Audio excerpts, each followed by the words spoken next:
I want to talk a little bit about the taper of a fly line.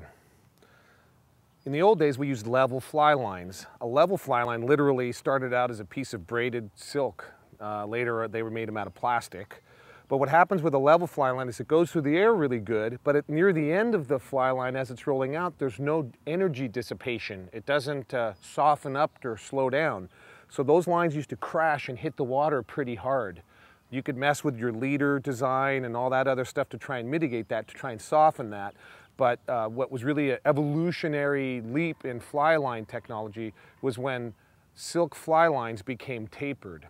Well, nowadays with modern plastics, the tapers are almost infinite. But in general, I want you to remember a couple things. It's real simple. If a fly line has a shorter taper on the front and it finishes thicker, that means that fly line is going to be more aggressive. That's the line you want when you're trying to throw something the size of a chicken or a big bass bug, or maybe for trout fishing if you're throwing a big indicator, which is a bobber, or maybe a big grasshopper pattern. Those air-resistant or heavier flies will work better, will turn over better when you have a thicker fly line tip.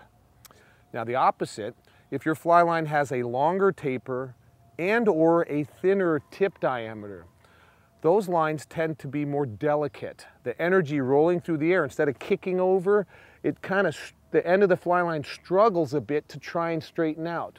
In that situation, those are the lines that are going to actually dissipate energy, slow down, and land softer.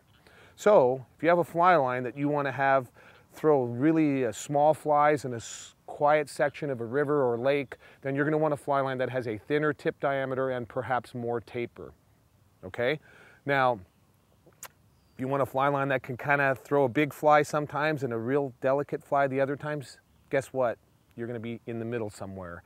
And most of the airflow trout lines have a modest amount of taper and have a medium tip diameter. That means it'll work pretty good for dry fly fishing, it'll work good chucking a bugger, so you can adjust your fly line then by changes in the leader section. So just remember those two things about the taper of a fly line, and who knows, maybe you'll get the right line on the first try.